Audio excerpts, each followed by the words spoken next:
रामायुध अंकित ग्रह शोभा बरनी न जा। विभीषण के घर पे गए हैं तो भगवान का नाम लिखा है राम, शंख चक्र पद्म चिन्ह बने हुए हैं। और हमारे घर पे क्या लिखा, कुत्तों से सावधान। तो भगवान आएंगे क्या घर पे? जब राम राम लिखोगे, कुछ मंत्र लिखोगे, भगवान स्वागत तो बनता है ना भगवान का। आज देखिए हमने केले के पत्ते लगाए, हमने गुब्बारा नहीं लगाया। लोग भगवान के जन्मदिन पे गुब्बारा लगाते हैं, इतनी गंदी वस्तु। उसका निर्माण कैसे होता है आप देखिए जाके। कुछ समय तक हमारी कथाओं में भी लगते रहे जब तक जानकारी नहीं थी, लेकिन जब मैंने देखा तो मैं दूर हो गया। इतनी गंदी वस्तु भगवान की सेवा में लगती है। भगवान का स्वागत, देखिए देवता का स्वागत देवता बन के करना चाहिए। मैंने लोगों को देखा है, लोग नहा के गए, टॉवेल लगाई और भगवान की पूजा करना शुरू कर दिए। नहीं, सुंदर वस्त्र पहनो, टीका लगाओ, शिखा बांधो, तब पूजा करनी चाहिए।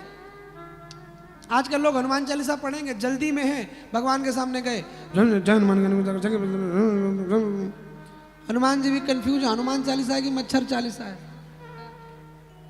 अरे भाई 5 मिनट का टाइम है तो पूजा ही मत कर, 2 मिनट भी हो। अच्छा, आजकल भक्तों की कैटेगरी बहुत बढ़िया बढ़िया है। कुछ भक्तों माला लेके बैठेंगे, ओम नमः शिवाय, ए चिंटू की मम्मी ने गैस पे दूध चढ़ाए दे, वो जल्दी जानो है, राम राम राम राम राम। कुछ उससे भी बेहतर होते हैं, वो माला चल रही है, फोन उठाया, बात नहीं करेंगे माला के समय, केवल ये कौन सी भक्ति है? माला तो ऐसी होनी चाहिए कि सुमेरु भी पार हो जाए, माला जपते जपते ध्यान ना रहे। माला तो इतनी ध्यान में होनी चाहिए, कब सुमेरु निकल गया पता ही ना चले महाराज। ऐसी माला होनी चाहिए। जिस समय मैं भगवान का उस समय, देखिए जब व्यापारी बनो तो एकदम व्यापारी बन के रहो, जिस समय पिता बनो तो पिता बन के रहो, माँ बनो तो माँ बन के रहो, लेकिन जिस समय भक्त बन के रहो उस समय न तो व्यापार आना चाहिए, न तो दुकान आना चाहिए, न तो मकान आना चाहिए। उस समय सिर्फ मेरा राधा वल्लभ, सिर्फ मेरा राघव आना चाहिए और कोई नहीं आना चाहिए। मेरे और राघव की बातें या मैं जानूं या वो जाने, बस।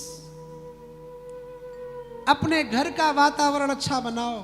जिन घरों में शंख रखा होता है उन घरों में कभी कोई टोना टोटका नहीं कर पाएगा।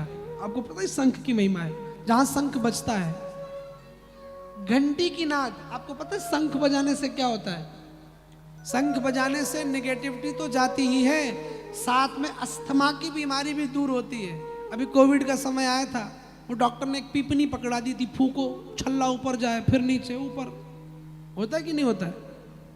उससे बचना है तो शंख बजाओ, उसे नहीं पकड़ना पड़ेगा। आप पता है घंटी बजाने से क्या होता है? एक तो वेद मंत्रों का अभाव दूर होता है। मान लो आपको मंत्र नहीं पता, आपने भोग लगाया, घंटी बजा दी, तो आपका भोग मान लिया जाएगा। और दूसरी बात, घंटी 7 सेकंड तक साउंड करती है, 7 सेकंड तक। आप घंटी बजाइए, उस धातु को बजाएंगे जब आप, जिससे घंटी बनी होती है, 60 सेकंड तक टन की आवाज आएगी। आपके दिमाग को स्थिर करने का कार्य घंटी करती है विज्ञान की दृष्टि से। हम चंदन लगाते हैं, चंदन लगाने से क्या होता है? यहाँ पे आज्ञा चक्र होता है, अष्टांग हृदयम, 8 प्रकार के हृदय हैं, उसमें ये विचारों का हृदय है।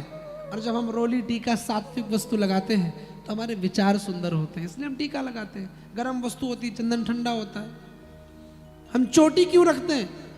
चोटी का मतलब केवल धार्मिक कारण नहीं है, इस स्थान को मैगडला बोलते हैं, दिस इज मैगडला। आप देखिए गुरुत्वाकर्षण बल के कारण रक्त नीचे की ओर जाता है, लेकिन जब आप उंगली में रबड़ से बांधेंगे तो खिंचाव होगा और यहाँ खून जम जाएगा।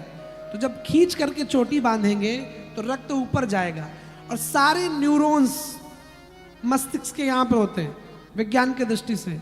तो जब चोटी बांधते खिंचाव होता है ना, तो रक्त का संचार होता है, तो बुद्धि प्रखर होती है, इसलिए हम चोटी बांधते हैं।